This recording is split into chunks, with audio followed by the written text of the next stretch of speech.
Hey, Bob, let's go caroling.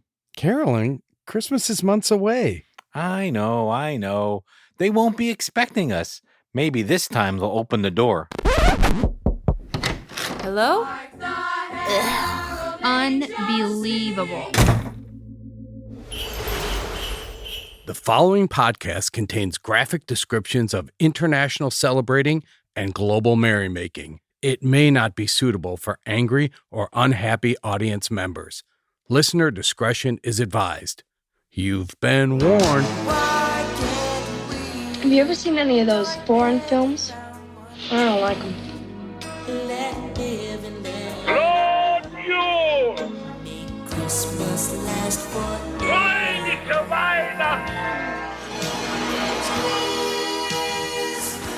Some are born great, others achieve greatness, and some watch Christmas movies.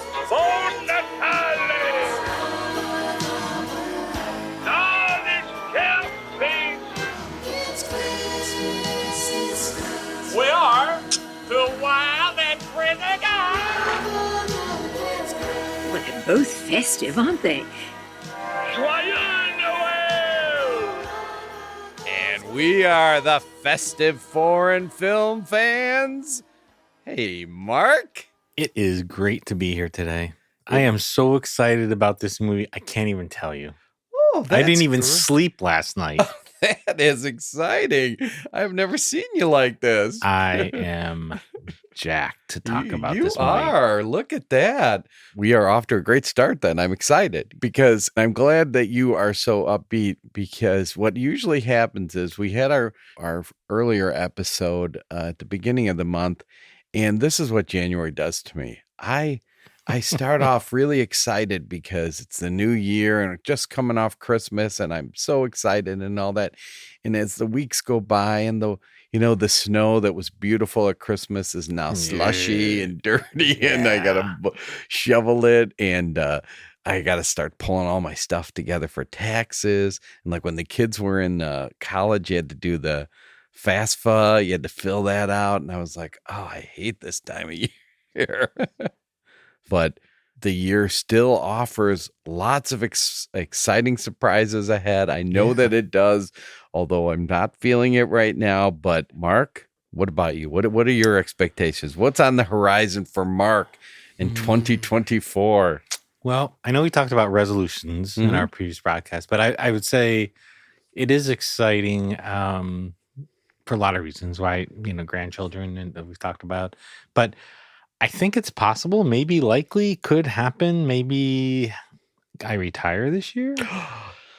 Whoa. That's one of those, life-changing events. Yeah. I mean, it could happen. There's lots to figure out, right? Like it's going to happen after they listen to this at work. True. You'll come in and everything will be in a box. Exactly.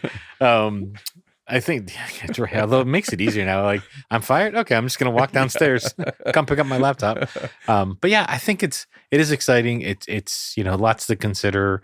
The biggest one being like, what will I do after I'm done? Right? I mean, maybe I can record on multiple podcasts. But yeah, that's what's exciting in our lives. And also an expectation of a third grandchild too. That is great, and that is so. And I think you were the person who told me, weren't you talking about reading a book about retirement? Yes. Yeah. I mean, you and I are around the same age. So we're facing a number of our friends going through this and thinking about retiring and all that. And the prospect of it is in front of me as well. And I don't wrap my head around it very well. I think I'm a person who needs a lot of structure, and the fear of losing that. Yeah, and also how work comes to identify you, or right. You know what I mean, define you, right? And losing that too. So yeah, that's a. Yeah, well, just in case HR does listen, I love you guys. Now, it's really true though. Is I do love the people I work with. Like I don't. There's literally no one on my team or that's in my general immediate team that I don't look forward to seeing and talking to. And we help people who are vulnerable with enrolling with Medicare, and won't bore the audience with that. But what I do, who I do it with, is exciting. But at the same time, I think it's time, and we'll see if it all works out. What I will say is, having known you for a while, I am sure that the decision to retire will be yours, and your work will not want to see you retire. I mean, I think they will respect that you want to do it, but I think I can just imagine what you bring to your workplace, that they will be sad to see you go. Most will. Most. Yeah. But let's talk about why I'm so jazzed tonight. Yes. Want to watch a Christmas movie? Christmas movies are our bread and butter. We eat Chinese food and watch Christmas movies. I heard it's the best Christmas movie since Home Alone. We're going to talk about a movie called Starry Night. It's from 2011. It's a Taiwanese movie. Mm-hmm. And, I'm just excited to get into it, talk about the actors, talk about the movie. I'm going to say something very radical right now. Ooh. Are you ready? Yes. All right.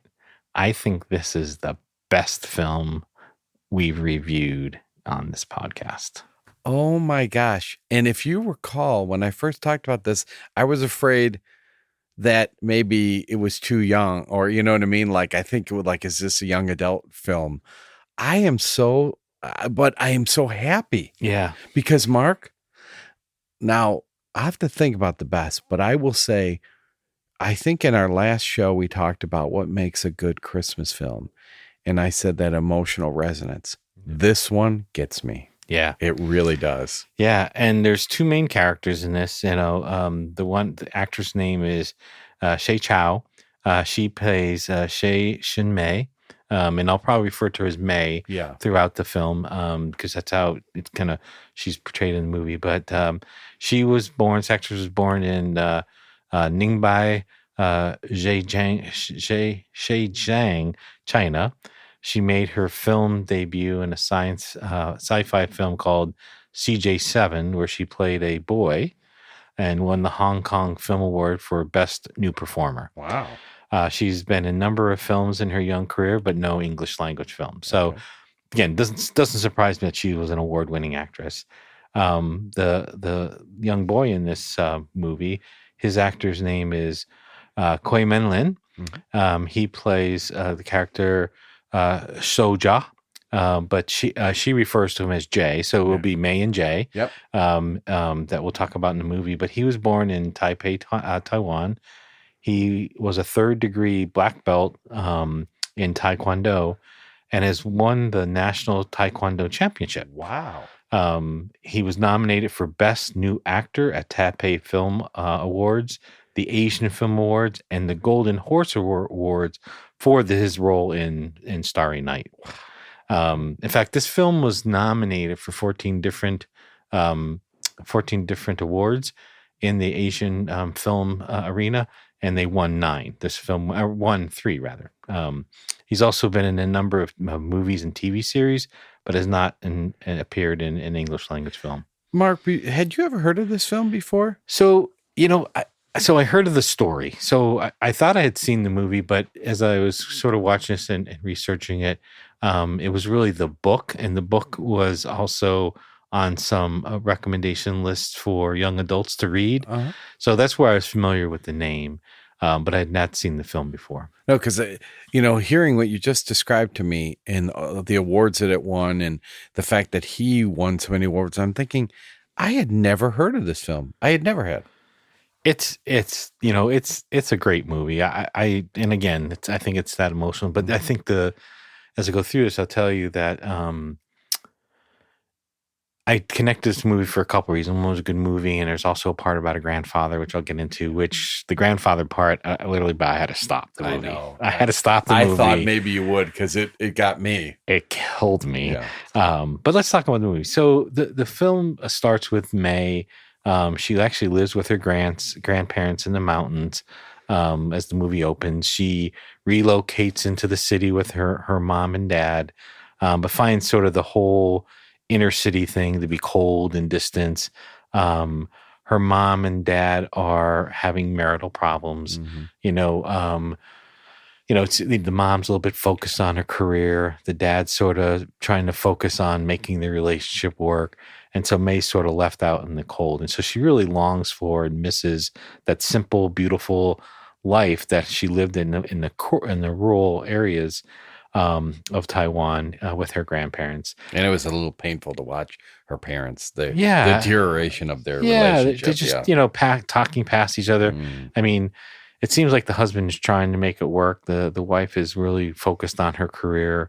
When May is feeling sad and lonely, she calls her grandpa. Yeah. And her grandpa tries to give her words of encouragement.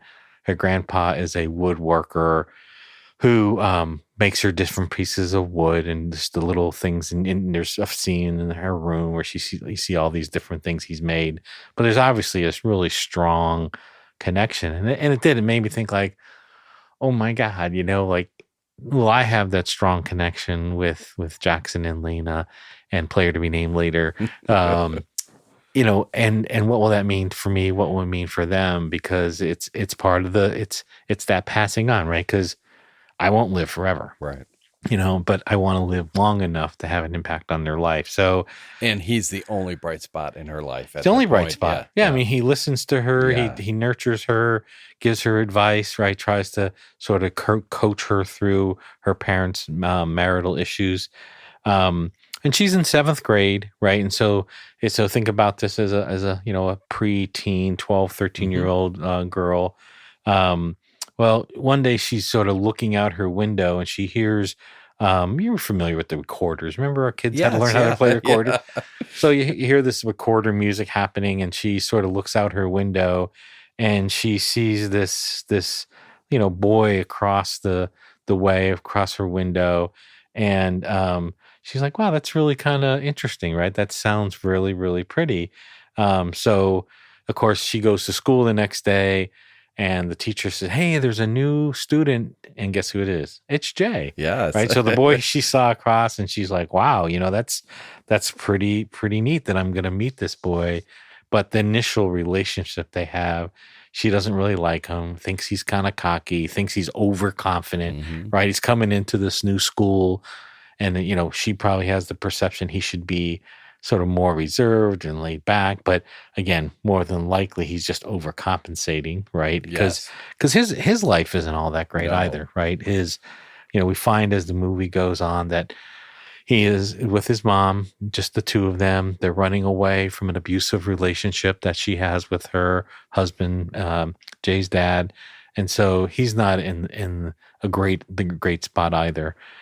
This is right around the film where, of course, the grandfather dies, right? And made me reflect on my own mortality.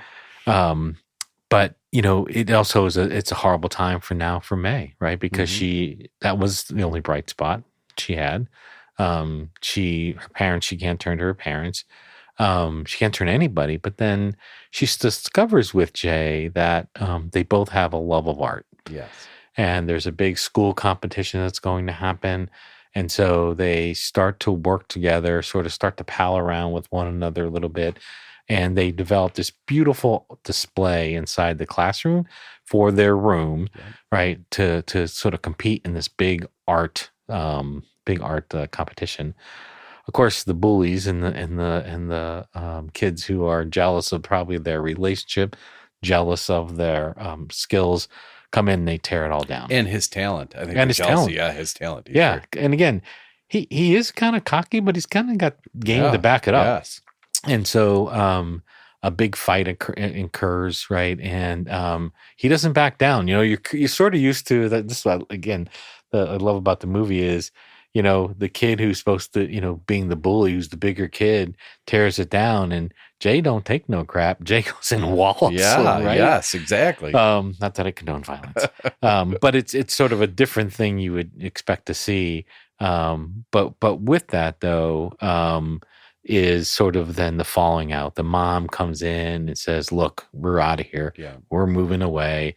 Your dad has found us. You're causing trouble in school. This can't be what's happening." May goes home and the parents are really at a really bad place, right? The mom says, "Hey, I'm going off to Paris on this business trip." And the dad's like, well, it's holidays, it's Christmas. Yes. Like, why would you leave the family? And like, this is more important. So both of them are just at this really, really low point. And they turn to one another. And May comes up with this great idea of like, let's go and see my grandparents' cottage where I grew up, where I was happy. Have you ever seen the big stars at night, yes. where it's dark, right? Because again, both of them are growing up in the city. And so they go out on this journey. And, that part of the film, which takes quite a while, they're just kind of walking through. They take a train, they get out to the country. There's a cute little interaction with them too, where they get to a fork in the road, and May's sure this is the way to go, and so they start walking that way, and Jay's sort of prodding her, like, "Are you sure this is the right way?" And sure enough, they get lost. And what's funny about the fork is that one is clearly like a clean road Exactly. and all, and the other one's overgrown, and that's the one. Yeah, this is the way we go. This looks familiar. This looks really familiar. So, so they do get lost. But then eventually they do find the cabin, and they're sitting in there, and Mace is like, well, Jay, I really want to take you down to the lake. I want to show you the lights. I want you to see everything. And it's kind of getting cold out, but they go down and they fall asleep. But when they wake up, May is very sick. Yeah. And so Jay, scoops her up. And of course, sort of on the side, I should say too, the parents are worried. They don't know where their kids are. So both May and Jay's parents, they don't even know each other. They don't know that they're together. So there's sort of that background going on. But Jay scoops up May in his arms, carries her back to the cabin that her grandparents are, gets in contact with the parents to say, the one thing I want to say is the one thing he does, even in the rushing her back, she's sick, he's scared and all that, he notices the sky. He does. And the star. And you know how sometimes they build up something and like she's like, you got to see the stars. They were phenomenal. They really caught your, oh my gosh. Yes. No, great point. And so he gets to experience that. Yes. And so he brings her back, get in contact, and then sort of you leave that scene, and it's now May laying in the hospital bed. The mom is with her head on the bed there, and she wakes up and she's fine, but she then starts talking about then her rest of her life, right? So May is fine. And she's, she says, I go back to school, and she's sort of self-narrating the movie now. And she's like, I never saw Jay again. So that was the last time you think they saw each other. But that's sort of the story then goes on, where May, the rest of the movie is really about May and what happens with her life. Right. So she, she continues to go to school. Her parents do a divorce. Mm-hmm. The mom moves away to Paris, and she stays with her dad, which I think the dad was a good guy. Like I think he just was trying to save his marriage, but he comes being very focused on May and her upbringing. And it's the strength of the movie that the mom is not a villain. She's multi-layered. I mean, yes, she's maybe too focused on her career and wants out. But you know what? She loves May. Yep. There's a sad scene with them dancing, but in the end, you know what I mean? It's like, I love the fact that it wasn't black and white. He's great, she's terrible. That's right. No, they were people. They're just people, and along a journey. And so, as the movie goes on, May continues to grow up. She's getting ready to go to high school, and this next part, man, this is just so touching. She's talking about, again, she's sort of like narrating to the audience about what's happening. And, she sort of comes to this at 14 or 15 years old, this incredible self-actualization of like, you know what? My life isn't really that bad. My mom and dad love me, to your point, Bob, that you just brought up. My classmates like me, even though they don't really understand me, but they like me. So she just acknowledges that her mom and dad got divorced. And she starts talking about what it's like to be a teenager and what she needs as a teenager. And there's just this scene where, again, she's just walking and there's beautiful scenery behind her. She's just narrating, like, you know, she's like, you know, we're fragile. You know, she's like, as a teenager, I'm fragile, and I'm before I go into this cruel world on my own, you know, be gentle with us. We don't ask for much. Maybe just a little glance, a little bit of a kind word. And it's not just to her parents. I think she's talking about the whole world. Yes, I think she is too. Right? Yep. Just a little nod goodbye, a kind word. You know, she's like, I sometimes just never ever get the goodbye that I wanted. Oh. Now, so that part is just emotion. Just said. One other thing I need to go back to that I skipped over. That's an important part of the movie is when her parents are going through that, and she's sheltered and on her own. And one of the things her dad does with her is puts together a puzzle. Right. And it's the Starry Night by Vincent Van Gogh. Yeah. And she's putting together that puzzle, and she ends up finishing it on her own because her dad wasn't available to be there with her emotionally. But when she gets to the end, there's a piece missing from the center of the puzzle, and she looks all over the place. And so she has this beautiful puzzle done on her desk, but she's missing that piece. Mm-hmm. And this is before she goes on her adventure with Jay. So, after she kind of goes through this emotional pouring, and she's now again in high school, out of nowhere, she gets a letter addressed to her, an envelope, and she opens it up, and it's that missing piece of the puzzle. And you're like, well, where did that come from? Right? You know, was that from her grandfather from beyond? Was that from Jay? Was it from the dad? Like, did he find it? And so, you know, when she pushes that into the puzzle, she then transforms the movie transforms into her adult life. Yeah. She's in Paris, visiting with her mom. Again, to your point, they love each other. They're reconciled. She's with her stepsister, who's a little bit younger. Did you at first think it was her daughter? I did, until they called and said, "Yes, Mom, I'm going to." Yes, totally. I was like, "Oh my gosh, she has." It's one of those. I should put a camera on me watching a movie, because literally I put I'm like, who's the kid? Yeah. You know, but she is in Paris.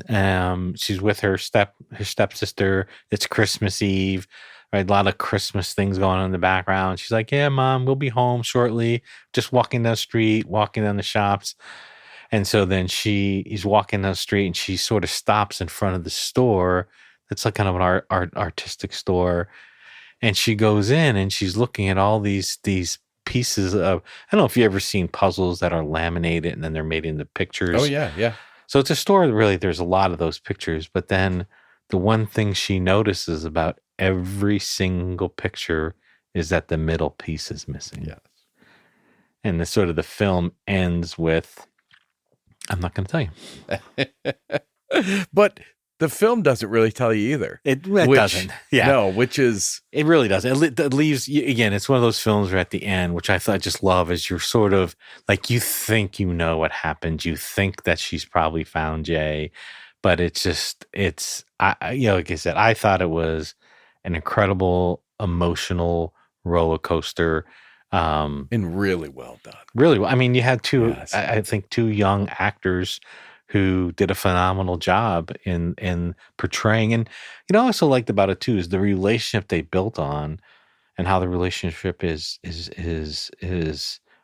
portrayed was like, were they boyfriend, girlfriend? Were they really just friends? I mean, they certainly were in love, but what was that love? And again, at a peak moment of them coming close together, Jay has to leave with his mom because of the abusive relationship. May stays there, and she's, sick and recovers from being sick from being out in the cold. But yeah.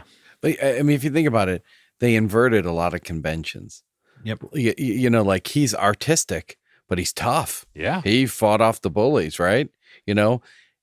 They clearly care for each other. I don't even think they kiss in the movie. No. You know what I mean? And it's handled so well. So you love you love the fact that it just, you think you know where it's going to go, and then it doesn't go there. Yeah. Right. Yep. So what do you think, Bob? Christmas movie? Was it festive? Mark, it's incredible. And it's festive and this is probably the best Christmas movie.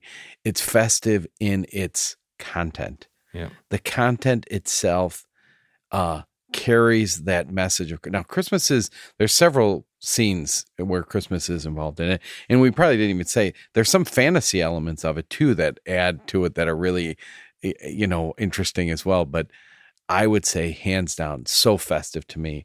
And I was the way that you were at the start of this podcast, that's how I was when the film finished. You just it gets you. Yeah. Yeah. But what would you describe that feeling as? I would say, well, you know what? It is, I don't want to say uplifting doesn't seem enough. It makes me happy. This film made me really happy. Yeah. It was just a well done story, oftentimes too, when I, see a really good movie and it's based on the book, I'm motivated to go read the book. I haven't, but I think I will, because I'm curious, like, what did they change in it? Did they change anything? Because I've seen better books than movies and better movies than books. And so this one fascinated me. Would you watch this again in the future? Oh, I plan to. That's how much I enjoyed it. I really did. And it was one of those ones that I went into blind. I knew nothing about what it was about. And even the cover of the movie, you can't tell what it's about at all. And it starts out and they're young and you're like, oh, is this going to be a teen romance kind of thing? Right. Right. Yeah. It's to your point, how they portray that relationship is in a very mature way. And would you recommend it to someone? Hands down. Yep. Yeah. Really go, you know what? Especially, I'd love to recommend it to someone who maybe doesn't like foreign films and doesn't like to watch them and doesn't like subtitles or whatever, and go, just give it a shot. Take a chance on this film and tell me what you think after it's over, because it hits on a number of notes. It's young people, it's the grandfather, it's the parents and their issues, and you know what I mean? And you get it all. You do. Let's talk about how to say Merry Christmas in Taiwanese. Okay. All right, you ready? You always get the Asian films. I feel bad, Mark, for you. It's all right. It's making me more broad and deeper, or as we like to say at work, wow, his breadth of knowledge is increasing. Shendantaza Kualo. Shendankwaza Tualo. Shendankwaza Kualo. Oh, okay. Excellent. Let's talk about some of the traditions in the Taiwanese culture. Mm-hmm. December 25th in Taiwan is actually Republic of China Constitution Day, a national holiday. The Constitution was ratified in 1946 and adopted in 1947, both on December 25th. Now they're not going to play our podcast in China now. Likely not. Yeah. The Taiwanese are generally Buddhist or Tao, or have generally Buddhist and Tao temples. Christmas isn't integrated in the culture the way that is in the West. There are Christians, but only about 8% of the population are Christian. Christmas has never been an official holiday, so without the history or tradition, it can be argued it's more like a festival of lights. Okay, which we've seen before in other cultures. Yep. And in Tokyo, remember all the decorated? Yep, with the lights. Right. Yep. At Christmas time, there are a lot of lights each year in New Taipei City. They transfer the Banqiao District into a winter wonderland called Christmas Land, with light tunnels, towers, displays, a Christmas market, which I love Christmas markets. We've talked about that. I'm addicted to those. The Taiwanese are still glad to recognize Christmas because of the overall spirit of the holiday, and giving and receiving gifts makes others feel good. So I think Yeah, it sounds like they embrace the gift giving and the lights inspector, a little less about the Christian beliefs of the holiday. Yeah. And, you know, the fact that they, you know, it's only 8% and it's not a national holiday, somewhat surprising, only in the fact that in this movie, there's a lot of Christmas. They have a tree, a beautiful tree. And yeah, so, and even when he's playing the recorder, it's a group singing a Christmas song. It is playing. Yeah. Yeah. Which again, it feeds into what makes a good Christmas movie. It's sort of the spirit around it and the possibilities around the holidays. Exactly. Although not an official holiday, the Taiwanese have embraced the decorating side. There are high-powered digital projections that display wrapping paper and ribbon on high-rise buildings, animated characters dressed as Santa, a giant Lego Santa, which I think would be incredible to see, and a 120-foot digital Christmas tree that changes colors and shoots fireworks. You can also see Taiwanese versions of Christmas trees. They're all artificial, some made with seaweed bags and bamboo and bubble tea. Oh my gosh! So it's that I think it'd be fascinating to see. You know, and now, and I don't just want to generalize. All Asian countries are the same, but this reminds me of South Korea. Remember when they showed South Korea in the tower, like those giant displays, the digital displays and all that there was a lot of that. So they really have a lot of decorations that are ahead of what we do here. Well, we do. Yep. Yeah. Well, I think ours is more centered around the individual house or houses. Yeah. This moves to be more community based, right? Leave your house and come to the celebration, which kind of has an attractive ring to it. Yeah. And some of these look quite amazing. Yes. I am challenging you to build a 120-foot Lego Santa. The Dongzhi Festival is a traditional Chinese festival celebrated on the winter solstice.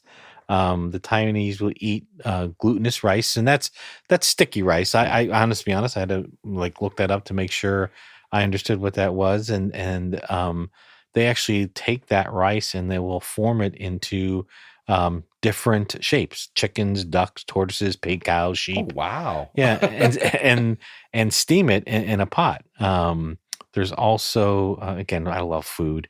They also have a unique custom of offering a 9-layer cake as a ceremonial sacrifice to worship their ancestors. Since Dongzhi is the extreme of winter, Taiwanese regard it as the best time of the year to take tonic foods. Some of the most widely popular tonic foods helping fight colds and strengthen the body's resistance are mutant hot pot, ginger duck hot pot, and nurturing herbs such as ginseng, deerhorn, and the fungus cordyceps. You know what I love? That they have kind of a festival and they honor healthy, now we take tonic foods to improve our health. That's kind of a cool thing. Yeah, so it's all wrapped in. I like how they treat their ancestors with a 9-layer cake. Oh my gosh. Yeah. We got to sneak behind them and take the cakes when they're leaving them behind. Exactly. So, let's talk a little bit about music. This calls for some Christmas music. Yes, this Christmas music. What kind of Christmas music is that? The least you could do is play some Christmas music. Now back to Christmas music. Let's listen to the song and then we'll come back and talk about it.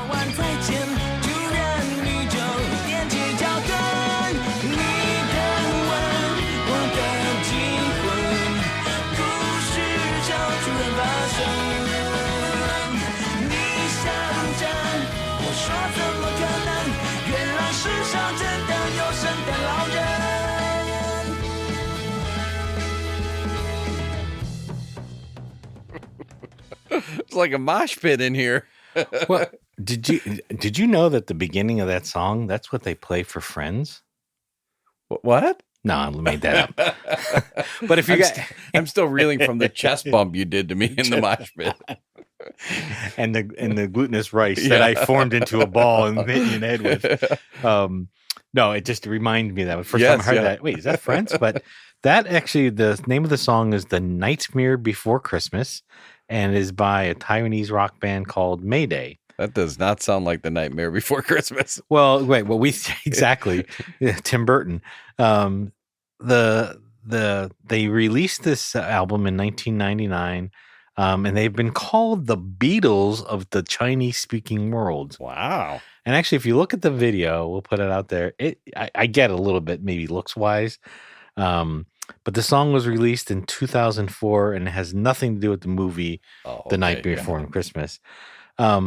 The band has said that the inspiration is that the Christmas is the only day full of blessings to the whole world, and that Santa Claus's best gift is actually the first kiss. Wow. They've thought about this a lot. Is that I Saw Mommy Kissing Santa Claus? Yeah. I don't know. Anyway, this band actually toured the United States and was one of the first Chinese bands ever to perform at the Madison Square Garden. I think, we talked about the Finland heavy metal music, but this is probably the rockingest one we've had so far. Yeah. I mean, the music itself, I thought it was pretty lively. Yeah. Got me moving. Yeah, yes, absolutely. So coming close here, Bob. So let me ask you, so we talked a little bit about this earlier, talk about youth films and how would it be received? So Starry Night is based on a novel. Right, it's a young adult novel like The Giver or The Fault of Our Stars or The Book Thief. Usually they are centered around the characters sort of in that film range, in the preteen, so 12 through 16, 17. What do you think about this genre? Are they serious? Do you take them seriously? Do you find the film too childish, too simplistic for adults? What's your reaction to sort of the young adult novel and the young adult movie? It's hard with any kind of a label because there are some young adult books that I clearly probably emphasize more the young than adult, right? So, and I don't think that they make for good films. And, I wasn't a big fan of the vampire one or, I know what you mean. I just can't. I can't think of what it is. However, like The Fault of Our Stars. Yeah. Fault in Our Stars. Great. And I was trying to think of there was a book I listened to on audio tape, and it had two names, and it was a girl and a guy, and they fall in love, and I can't remember, but again, it was a young adult one, and I absolutely loved it.